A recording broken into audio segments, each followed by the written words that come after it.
आप जी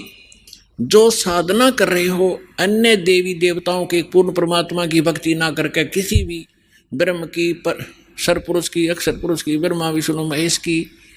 या दुर्गा या निरंजन की, तो ये तो ऐसी साधना है जैसे कोई किसान ऊंचे स्थान पर थली पर, पहले वर्षा पर आधारित थे सभी मानव समाज, और उस समय गरीबदास जी ने भी किसान थे। गरीबदास जी जाट ग्रुप में जाट जाति से थे और अपने वहाँ के साथी जो किसान थे उनको भी समझाना था। इसलिए बता रहे हैं कि जो मैं भक्ति बता रहा हूँ जिस भगवान की, उसकी साधना ना करके आप अन्य जो साधना कर रहे हो ऐसी है जैसे ऊंची थलियों पर ऊंचे स्थानों पर बीज बो दिया, खेती कर ली, और जब थोड़ी बहुत वर्षा हुई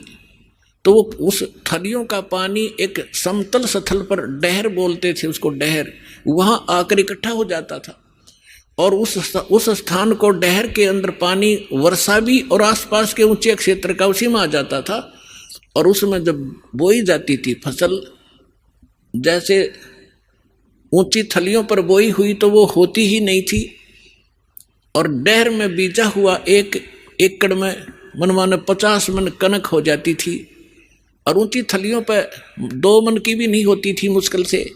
तो क्या बताते हैं गरीबदास साहब जी, एक और एग्जाम्पल बता रहे हैं कि तुम ऊंची थलियां खेती बो भूल गए निज डेरे नु। इस परम पिता परमात्मा सतपुरुष कबीर साहब की भक्ति ना करके आप अन्य देवी देवताओं की भक्ति करके ऐसी लाभ उठा रहे हो जैसे ऊंची थली पर खेती करने वाले किसान को कोई लाभ नहीं होता। और जो डहर में बीज बोता है, प्रयत्न दोनों एक जैसा ही करते हैं, तो उस डहर वाली यानी उपजाऊ जमीन में और समतल जमीन में घना लाभ होता है। तो ये समझाना चाहते हैं कि जो साधना हम बताते हैं वो तो डहर समझो,